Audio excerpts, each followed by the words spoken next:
Hello बच्चों, my name is Rishabh Sharma and this is your channel Flex Coaching. Flex Coaching और Flex Coaching के team members ने आपके लिए एक नई मुहिम स्टार्ट की है।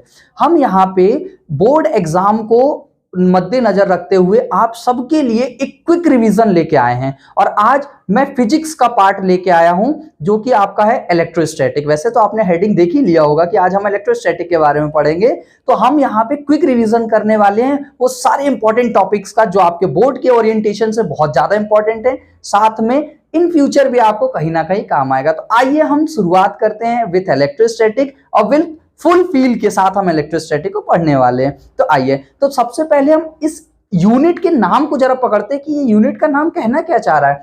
Electrostatic, electro means charge and static means बच्चा लोग एट रेस्ट। मतलब हम यहाँ पे उन चार्जेस के बारे में डील करेंगे जो कहीं ना कहीं प्लेस्ड हो, मतलब चार्ज कहाँ हो, एट रेस्ट पे हो। ठीक है, तो आइए इससे पहले हम जान लेते हैं कि चार्ज क्या होता है। तो बच्चा जो चार्ज होता है हम उसके लिए कहते हैं कि charge is a intrinsic property of material. Intrinsic property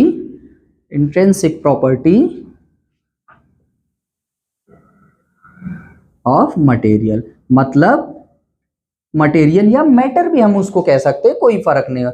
यदि मैं बात करूं कि ये मैटर, आपको पता होगा कि यूनिवर्स में जितनी भी चीजें बनी है वो सबके सब मैटर से बना हुआ है। मैटर के अंदर दो इंट्रिंसिक प्रॉपर्टी होती है। इंट्रिंसिक का मतलब होता है इनबॉर्न, इनहेरेंट, जन्मजात गुण। ठीक है, तो ये जो मैटर है इसके पास दो प्रॉपर्टीज है, एक का नाम चार्ज है और दूसरे का नाम मास है। ओके, तो आइए यहां पे चार्ज, अच्छा आपको पता है कि चार्ज तो ट्रांसफर भी होता है from one body to another. हाँ, तो आपको यहाँ पे जब चार्ज ट्रांसफर होता है तो यहीं से एक और आपका टॉपिक जुड़ा हुआ है जिसका नाम है क्वांटाइजेशन ऑफ चार्ज। आइए तो समझते हैं ये जरा क्वांटाइजेशन ऑफ चार्ज क्या है। क्वांटाइजेशन ऑफ चार्ज ये कहना क्या चाहता है, जरा इसको समझते हैं। कहता है चार्ज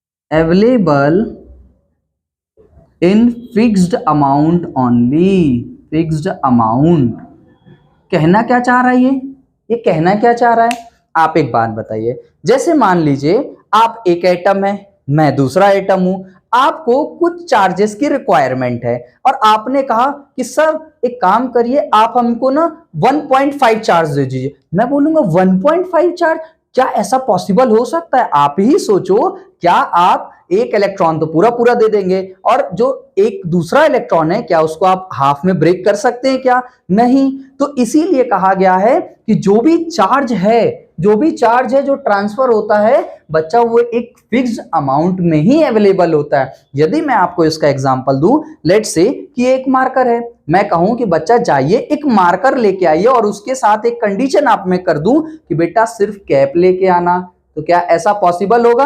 आप जाएंगे मार्केट में, सेलर से बोलेंगे भैया मुझे एक मार्कर दे दीजिए, फिर बोलेंगे ना ना ना मुझे मार्कर का कैप दे दीजिए, तो क्या ऐसा पॉसिबल है? नहीं, मार के भगाएगा, ऐसा करना भी नहीं। ठीक है, तो यहां पे हम कहना ये चाह रहे हैं कि ये मार्कर को यदि आपको बाय करना है तो ये मार्कर का एक फिक्स अमाउंट है, या तो इसको पूरा बाय करिए या तो मत बाय करिए। वैसे ही ट्रांसफर ऑफ चार्ज में इलेक्ट्रॉन एक फिक्स अमाउंट में होता है। यदि आपको ट्रांसफर करना है तो पूरा इलेक्ट्रॉन करिए, नहीं तो नहीं करिए। इट मींस कि जो भी आपका चार्ज है वो कभी भी फ्रैक्शन में ट्रांसफर नहीं होता है। यहां पे हमने लिखा है Q is equals two plus minus NE। N आपको पता है क्या है? N जो है आपका, ये क्या है आपका इंटीजर नंबर, ये क्या है इंटीजर मल्टीपल आपके हैं। ठीक है, चलिए यहां पे अब हम बात करते हैं जरा कंजर्वेशन ऑफ चार्जेस की। आपको पता है कि चार्ज क्या होता है? कंजर्व। इस पे बच्चा एक क्वेश्चन आता ही आता है, ध्यान से जरा इसको देखिए। हम बात कर रहे हैं कंजर्वेशन ऑफ चार्जेस पे, तो यहां पे ध्यान दीजिए, कंजर्वेशन ऑफ चार्ज। जरा ये क्या कहता है, थोड़ा सा इसको भी देख लिया जाए। यदि कोई आइसोलेटेड सिस्टम है, क्या है? एन आइसोलेटेड सिस्टम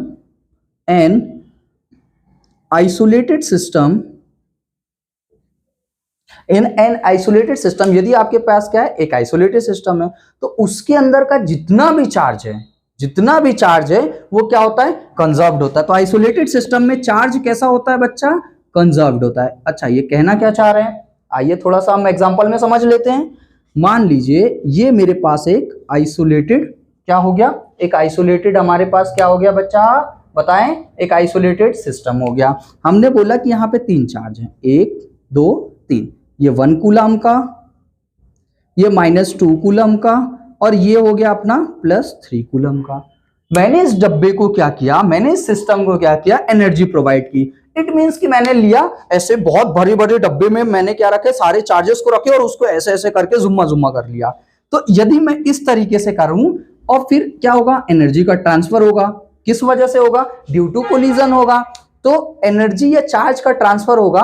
तो चार्ज आपको पता है कि ये सिस्टम से चार्ज बाहर तो जा नहीं सकता, बाहर तो जा नहीं सकता। ऐसा तो है नहीं कि मैंने इसको शेक किया तो ये कूद के बाहर चला गया ना। कैसा सिस्टम है, आइसोलेटेड सिस्टम है। तो जब यहाँ पे ये जो चार्ज है, मैंने बोला कि चार्ज क्या हो गया, अब डिस्ट्रीब्यूट हो गया। डिस्ट्रीब्यूट मतलब किसी पे 2 हो गया, किसी पे चार्ज, यहां ध्यान दीजिए, देखिए यहाँ पे जैसे +2 कूलम हो गया, यहाँ पे +5 कूलम हो गया।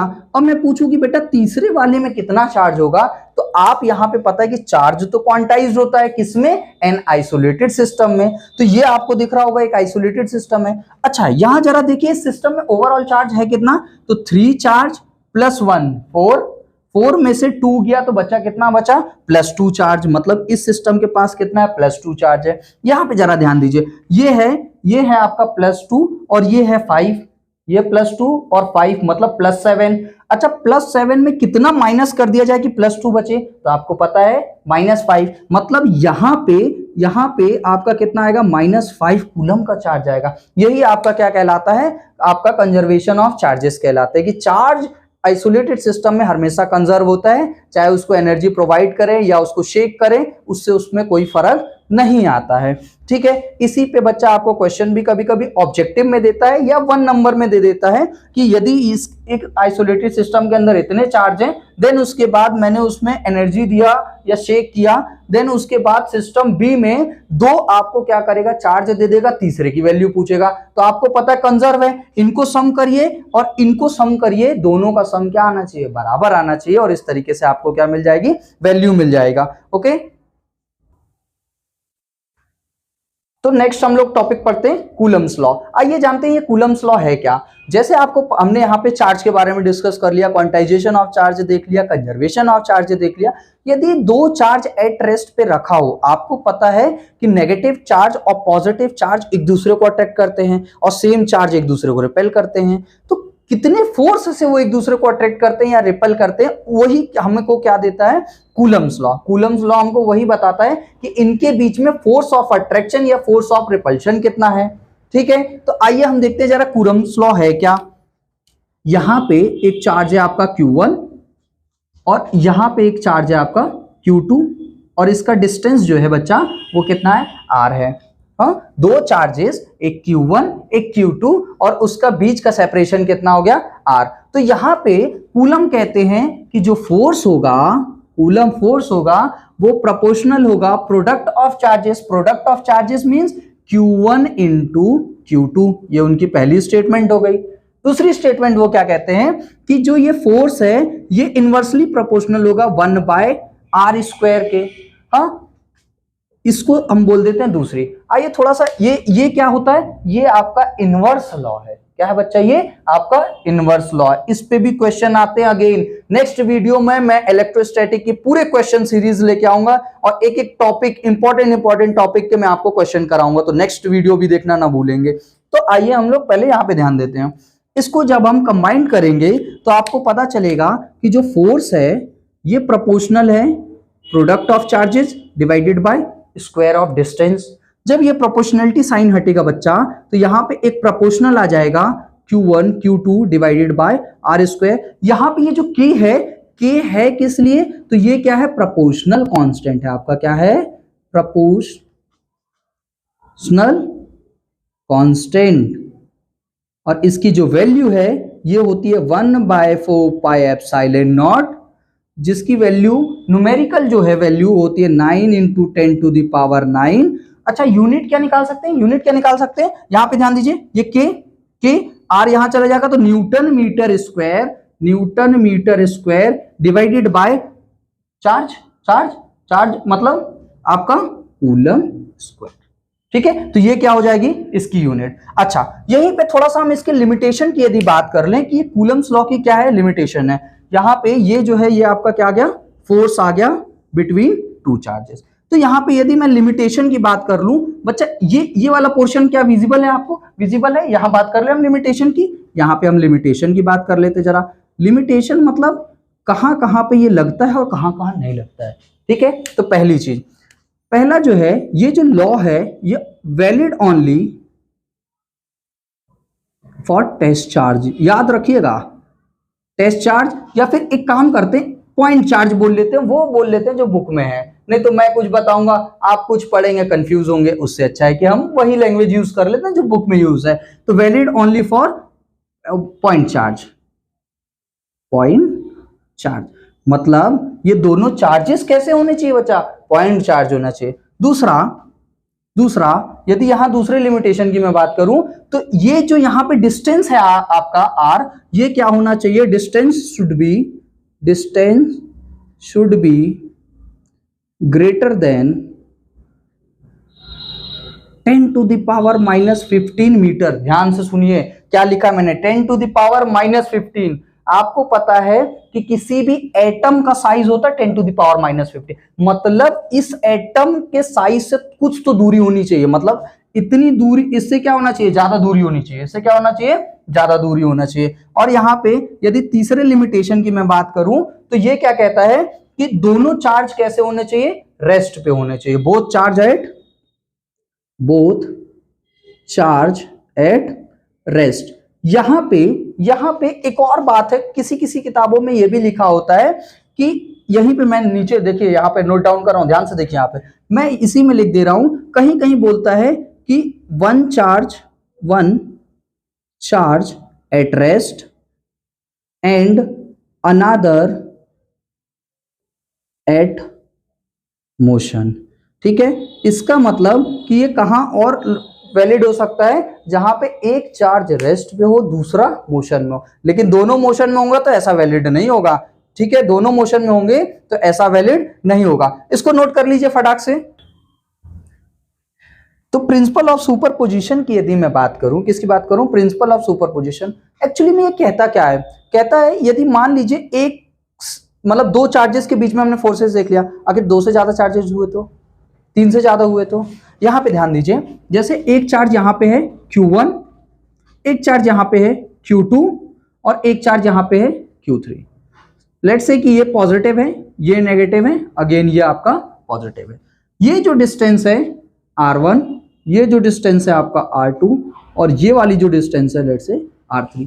आपको पता है कि तीनों के लिए हमने कूलम फोर्स डिफाइन किया है, तीनों का मतलब ये दोनों चार्जेस का पेयर देखते हैं ना हम लोग, ये दोनों चार्ज का पेयर, ये दोनों चार्ज का पेयर, ये दोनों चार्ज का पेयर। आइए जरा कितना होगा, इसको यहां पे डिफाइन कर लेते हैं, तो कितना होगा, K Q2 Q3 divided by R1 का स्क्वायर, होगा कि नहीं। अच्छा, फोर्स ऑफ अट्रैक्शन कैसे होगा, यहां पे ध्यान दीजिए, ये नेगेटिव ये पॉजिटिव, मतलब ये पॉजिटिव क्या होगा, टुवर्ड्स द नेगेटिव, इस डायरेक्शन में अट्रैक्ट होगा, और ये नेगेटिव क्या होगा, पॉजिटिव के डायरेक्शन में अट्रैक्ट होगा, होगा कि नहीं। आइए इनकी बात करते हैं, यहां कितना हो जाएगा, K Q1 Q3 divided by R2 का स्क्वायर। यहां पे बात करूं तो ये देखिए दोनों सेम पोलैरिटी के हैं, सेम पोलैरिटी मींस रिपेल करेंगे, तो ये इसको इस डायरेक्शन में रिपेल करेगा, ये इसको इस डायरेक्शन में रिपेल करेगा। समझ में आ रहा है बच्चा लोग, समझ में आ रहा है। यहां पे ध्यान दीजिए, इन तीनों, आखिर इन दोनों की बात करूं तो यहां पे जो फोर्स आएगा वो आएगा K Q1 Q2 divided by R3 का स्क्वायर। अच्छा, यहां पे फोर्स की डायरेक्शन देखूं तो ये नेगेटिव ये पॉजिटिव, मतलब ये एक दूसरे को क्या करेंगे, इस तरीके से अट्रैक्ट करेंगे। तो यहां पे ये जो प्रिंसिपल ऑफ सुपरपोजिशन है ये यही कहना चाहता है कि यदि आपके पास मोर देन वन, क्या हो, मोर देन वन यदि आपको फोर्स हो, क्या हो आपके पास फोर्स यहां पे मोर देन वन हो, तब वहां पे क्या होगा, तो यहां पे vector sum of all forces, vector sum of all forces का मतलब लेट्स से इसको मैं बोल देता हूं ये कौन सा फोर्स है, इसको मैंने बोला F1 फोर्स है, इसको बोला F2 फोर्स है, इसको बोला F3 फोर्स है। तो इस पूरे सिस्टम का ध्यान से सुनिएगा, इस पूरे सिस्टम का यदि मैं पूछूं कोई नेट फोर्स कितना है, तो इसका जो नेट फोर्स होगा वो होगा आपका F1 plus F2 plus F3। समझ में आ रहा है? मतलब प्रिंसिपल ऑफ सुपरपोजिशन क्या कहता है, यदि एक से ज्यादा फोर्सेस हो तो उन नेट फोर्स कैसे निकलेगा, मतलब टोटल फोर्स कैसे निकलेगा। तो आप क्या करिए, वेक्टर सम कर दीजिए सारे फोर्सेस का, vector sum of all the forces present in a system.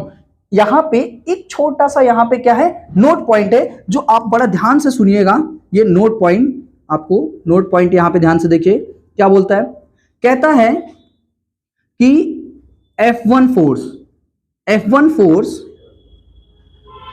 does not affected by other forces। मतलब यदि F1 की मैं बात करूं, अदर फोर्सेस मतलब कौन हो गया आपका, F2 एंड F3। मतलब कहने का मतलब है कि यदि इस फोर्स की यदि मैं बात करूं, F1 कहां गया, ये रहा, ये F1 की यदि मैं बात करूं तो इस F1 में जितना भी फोर्स लग रहा है उसको कोई लेना देना नहीं है कि वहां पे F2 नाम का भी फोर्स है, वहां पे F3 नाम का भी फोर्स है, हो सकता है और भी फोर्सेस हो। तो अब मैं कहना ये चाहता हूं कि यहाँ पे जो फोर्स है वो क्या होता है, अफेक्ट नहीं होता है, मतलब प्रभावित नहीं होता है किसी और फोर्सेस से, चाहे वहां पे मौजूद हो या ना हो। ओके, नोट करिए बच्चा इसको। तो यहां पे प्रिंसिपल ऑफ सुपरपोजिशन की बात हो गई। आइए हम जल्दी से देख लेते हैं जरा, हमारे एक टॉपिक है जिसका नाम है कंटिन्यूअस चार्ज डिस्ट्रीब्यूशन। आइए जरा जान लेते हैं कि चार्ज डिस्ट्रीब्यूशन क्या है और कंटिन्यूअस चार्ज डिस्ट्रीब्यूशन क्या है। तो यदि मैं बात करूं कंटिन्यूअस चार्ज डिस्ट्रीब्यूशन की, तो इसमें बाबू तीन तरीके के, बच्चा इसमें क्या होता है, तीन तरीके के हमको क्या देखने हैं, चार्ज डिस्ट्रीब्यूशन देखना है। पहला जो है उसका नाम है linear charge distribution, linear charge distribution. दूसरा जो है उसको हम कहते हैं एरियल चार्ज डिस्ट्रीब्यूशन, और जो तीसरा है आपका उसको हम कहते हैं वॉल्यूम चार्ज डिस्ट्रीब्यूशन। तो आइए जल्दी से इसको समझ लेते हैं कि ये है क्या। आइए जरा जल्दी से इसको समझ लेते हैं। तो पहले हम बात कर लेते हैं जरा लीनियर चार्ज डिस्ट्रीब्यूशन की। किसकी? लीनियर चार्ज डिस्ट्रीब्यूशन की। तो ये लीनियर चार्ज डिस्ट्रीब्यूशन, या इसी को LCD लिख दूं, LCD मतलब लीनियर चार्ज डिस्ट्रीब्यूशन। ओके, तो आइए जरा देखते हैं यहाँ पे क्या है। हम यहाँ पे क्या करते हैं, एक सपोज करते हैं कि हमारे पास क्या है, एक रॉड है। क्या है? एक रॉड है, और इस रॉड में बहुत सारे पॉजिटिव चार्ज कैसे हैं, डिस्ट्रीब्यूट है। इसके अंदर क्या है, डिस्ट्रीब्यूट है। तो यहाँ पे आपका लीनियर चार्ज डिस्ट्रीब्यूशन को हम जो शो करते हैं वो करते हैं हम लेमडा से शो करते हैं। और ये लेमडा होता क्या है, इसके कहने का मतलब है कि lambda is equals to charge per unit length. यदि मैं मानूं कि ये L लेंथ की ये रॉड है, तो इस L लेंथ में कितने चार्ज डिस्ट्रीब्यूट है। समझ में आ रहा है? इस L लेंथ में, जैसे मैं बोलूं कि मार्कर ये क्या है आपके लिए, जैसे ये L लेंथ का एक क्या है, रॉड है, मैं बोलूं कि इसके अंदर कितने चार्जेस है, उसका डिस्ट्रीब्यूशन आप कैसे दिखाओगे, तो आप उसका डिस्ट्रीब्यूशन दिखाओगे lambda is equals to charge inside the rod per unit length. ये क्या कहलाएगा आपका, ये आपका लीनियर चार्ज डिस्ट्रीब्यूशन कहलाएगा। सरफेस चार्ज डिस्ट्रीब्यूशन की यदि मैं बात करूं, सरफेस चार्ज डिस्ट्रीब्यूशन की बात करूं, सरफेस चार्ज डिस्ट्रीब्यूशन, बच्चा ये सरफेस चार्ज डिस्ट्रीब्यूशन और कुछ नहीं है, इसी को एरियल भी कहते हैं। ओके, तो ये दोनों चीजों में कंफ्यूज मत होइएगा, एरियल सरफेस एक ही बात है। हम यहाँ पे क्या करते हैं, यहाँ पे हमने एक शीट ले ली, शीट 2D। ये क्या होता है, ये 1D में होता है। अमूमन ये किस में पाया जाता है, 1D में, मतलब 1 डायमेंशन में। ये किस में होता है बच्चा, तो ये 2D में पाया जाता है। किस में पाया जाता है, 2D में। तो हमने यहाँ पे क्या ले ली, शीट ले लिया। शीट के अंदर मान लेते हैं कि बहुत सारे चार्ज क्या है, डिस्ट्रीब्यूट है। चार्ज क्या है, डिस्ट्रीब्यूट है। ये आपके क्या हो गए, चार्ज डिस्ट्रीब्यूट हो गए। इसको जो रिप्रेजेंट करते हैं, सरफेस चार्ज डिस्ट्रीब्यूशन को रिप्रेजेंट करते हैं हम किससे, सिग्मा से। किससे बच्चा, हम उसको रिप्रेजेंट करते हैं सिग्मा से। यहां पे होता है sigma is equals to charge, जो भी इसके अंदर चार्ज है क्यू, जो भी इसके अंदर चार्ज है क्यू पर यूनिट एरिया। ये आपका क्या कहलाता है, आपका यहाँ पे सरफेस चार्जेस डिस्ट्रीब्यूशन कहलाता है। किससे रिप्रेजेंट करते हैं, सिग्मा से रिप्रेजेंट करते हैं। तीसरा है जो आपका है वो है आपका वॉल्यूमेट्रिक या वॉल्यूमेट्रिक या volume charge distribution, volume charge distribution. तो यदि इसकी मैं बात करूं तो इसको किससे रिप्रेजेंट करते हैं, तो बच्चा लोग इसको रिप्रेजेंट करते हैं रो से। और ये क्या होता है, जैसे मैं क्या ले लूं, एक स्फीयर ले लूं, क्या ले लूं बच्चा, एक ये स्फीयर ले लिया मैंने। अब मैंने कहा इस स्फीयर पे क्या है, इस तरीके से बहुत सारे चार्ज डिस्ट्रीब्यूट है, बहुत सारे चार्ज क्या है, डिस्ट्रीब्यूट है। आप ऐसे सोच सकते हैं कि आपने एक फुटबॉल ली, आपने एक फुटबॉल ली और फुटबॉल पे क्या है, चार्ज है। पूरा फुटबॉल किससे भरा हुआ है, चार्जेस से भरा हुआ है। तो यदि मैं पूछूं कि फुटबॉल के अंदर जो भी चार्जेस हैं उसका डिस्ट्रीब्यूशन कैसा है, तो आप वहां पे बोलेंगे, वहां पे आप बोलेंगे कि दिस इज आपका ये क्या है, volumetric charge distribution notation is equals to charge inside the sphere या 3D object divided by volume. ये क्या है आपका चार्ज डिस्ट्रीब्यूशन। तो ये आपको पढ़ना था, आप कंटिन्यूअस चार्ज डिस्ट्रीब्यूशन, और ये सब आपके क्या है, तीनों टाइप हैं ये कंटिन्यूअस चार्ज डिस्ट्रीब्यूशन में। इसका वर्क और इसका रोल आगे भी फिजिक्स में हमारे में होगा, तो इसीलिए आप इसको ध्यान से पढ़िए और इसको नोट कीजिए।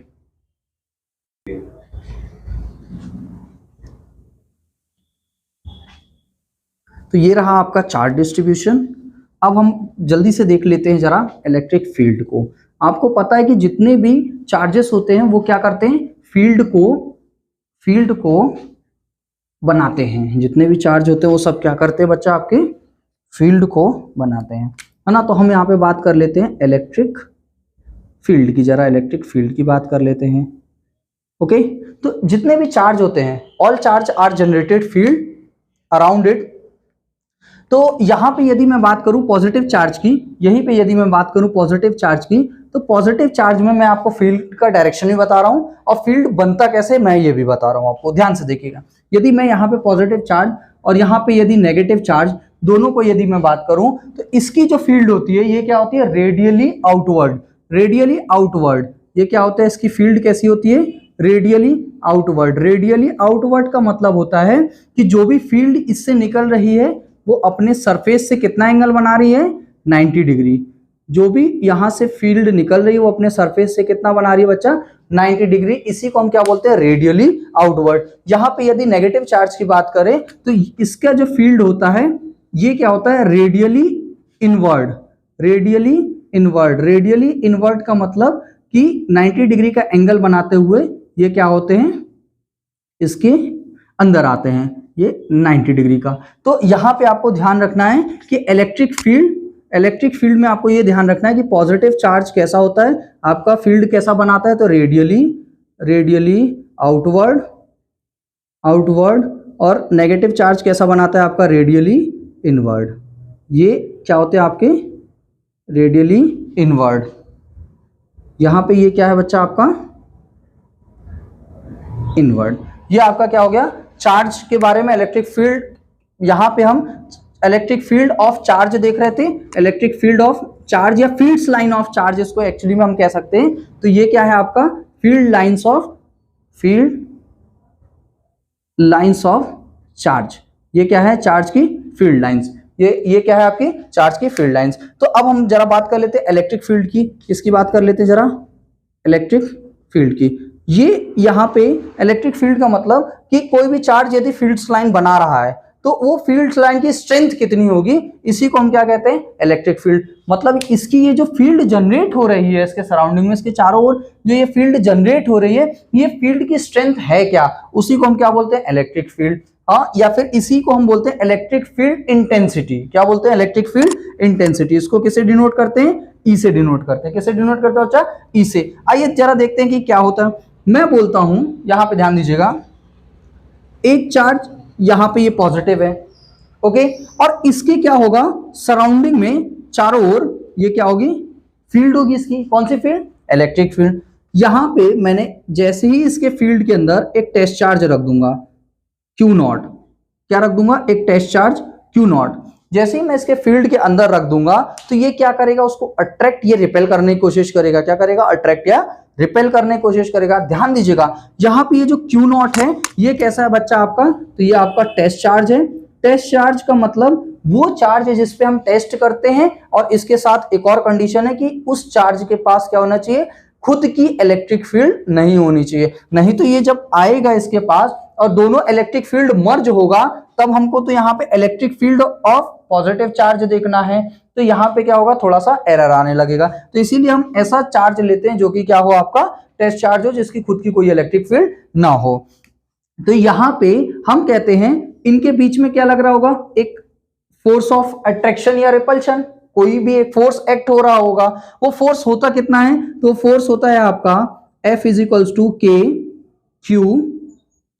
क्यू और ये दूसरा वाला charge Q not divided by इनके बीच का सेपरेशन लेट्स से कि R है तो R का स्क्वायर। क्या इतना फोर्स होता है? अच्छा मुझे एक बात बताइए, क्या यदि मैं यहां पे मुझे पता है कि इतना फोर्स एक्ट कर रहा है, यदि उस फोर्स के अंदर में से मैं टेस्ट चार्ज को ही गायब कर दूं, देखो फोर्स क्यों लग रहा था, क्योंकि दो चार्जेस थे और दो चार्ज के बीच में क्या होता है, अट्रैक्टिव या रिपल्सिव फोर्स लगता है। हाँ, लेकिन यहां पे यदि मैं टेस्ट चार्ज ही गायब कर दूं, यदि मैं यहां से टेस्ट चार्ज ही गायब कर दूं तो फोर्स तो नहीं लगेगा, बचेगा क्या, सिर्फ फील्ड बचेगी। किसकी फील्ड बचेगी, पॉजिटिव चार्ज की। अच्छा यही तो हम पता करने वाले थे, तो क्या हम इलेक्ट्रिक फील्ड को ऐसे डिफाइन कर सकते हैं कि E is equals to F by Q naught. आपको पता है कि इलेक्ट्रिक फील्ड में आपको पता है कि इलेक्ट्रिक फील्ड यदि मुझे चाहिए तो दोनों चार्जेस के बीच का फोर्स निकाल लूं, और वहां से यदि मैं टेस्ट चार्ज को रिमूव कर दूंगा तो सिर्फ क्या वहां पे मुझे मिलेगी, फील्ड मिलेगी। आपको F की वैल्यू पता वो कितना होता है, Q naught by R square divided by Q naught. Q naught से Q नॉट क्या हो गया बच्चा, कैंसिल हो गया। यहां से आपको इलेक्ट्रिक फील्ड की वैल्यू मिल जाएगी E is equals to Q by R square. ये क्या होता है, आपकी इलेक्ट्रिक फील्ड इंटेंसिटी, या फिर क्या बोल सकते हैं हम इसको, इलेक्ट्रिक फील्ड क्या आपकी क्या मिलेगी, वैल्यू मिलेगी। ठीक है, तो ये सब किसके बारे में हो गया, आपका चार्ज के बारे में हो गया, उनके फील्ड्स लाइन के बारे में हो गया, इलेक्ट्रिक फील्ड के बारे में हो गया। आइए जल्दी से हम जान लेते हैं जरा इलेक्ट्रिक फ्लक्स के बारे में कि ये इलेक्ट्रिक फ्लक्स है क्या। नोट करना बच्चा, नोट करिए इसको, तो नोट कर लिया। आइए तो हम बात कर लेते हैं जरा इलेक्ट्रिक फ्लक्स की कि ये होता क्या है। तो यहां पे हम जल्दी से बात कर लेते हैं जरा इलेक्ट्रिक फ्लक्स की, ये इलेक्ट्रिक फ्लक्स होता क्या है।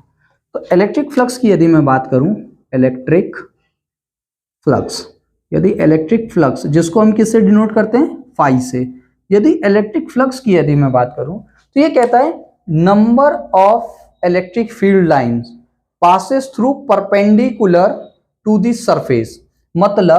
मतलब यहां पे अगेन बुक में अगेन आपको डेफिनेशन मिल सकता है, आपको सारी चीजें हो सकती है, लेकिन हम आपको क्या दिलाना चाह रहे हैं, फील दिलाना चाह रहे हैं कि ये इलेक्ट्रिक फ्लक्स है क्या।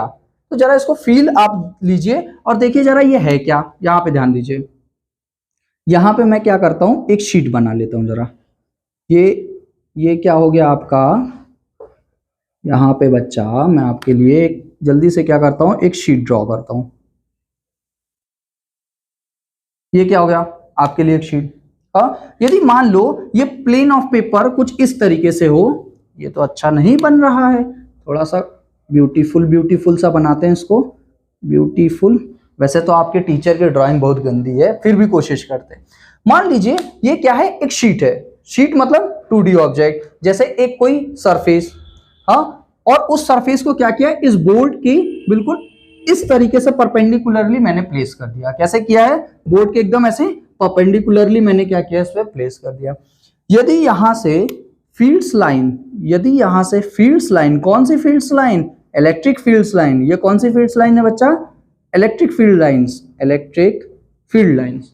यदि ये इससे क्या हो, परपेंडिकुलरली पास कर जाए, कैसे पास करे, परपेंडिकुलरली, तो हम यहां पे क्या बोलेंगे, इलेक्ट्रिक फ्लक्स का मतलब नंबर ऑफ फील्ड्स लाइन।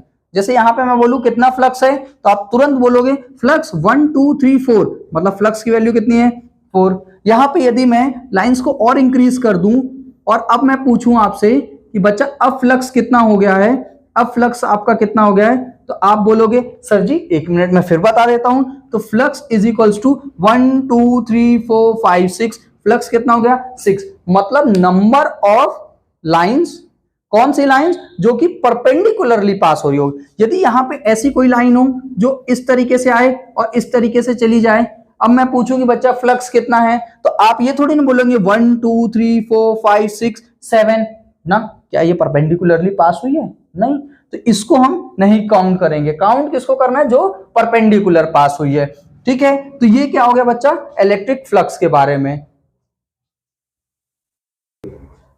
ठीक है। तो यहां तक आपको फ्लक्स समझ में आया। फ्लक्स क्या है, याद रखिएगा, वो फील्ड्स लाइन जो परपेंडिकुलर पास करिए, मतलब number of fields line passing perpendicular to the surface, to the surface, ठीक है। तो आज के लिए इतना ही बच्चा।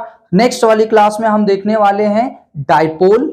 डाइपोल इक्वेटोरियल पे कितना होता है, इक्वेटर पे कितना होता है, देन गॉस लॉ और गॉस के साथ उसके एप्लीकेशन, क्योंकि ये टॉपिक क्या है, बड़े टॉपिक है और मोस्ट इंपॉर्टेंट टॉपिक है आपके बोर्ड एग्जाम के लिए। तो इसलिए हम क्या करेंगे, हम इस क्लास को नेक्स्ट क्लास में कन्वर्ट करेंगे और आप ऐसे ही इनफॉर्मल वीडियोस के लिए और भी बहुत सारे यहाँ पे फील के लिए हमारे चैनल को लाइक करें, सब्सक्राइब करें, शेयर करें, ज्यादा से ज्यादा अपने दोस्तों तक भेजें ताकि वो सब भी अच्छे मार्क्स गेट कर पाए। Thank you very much.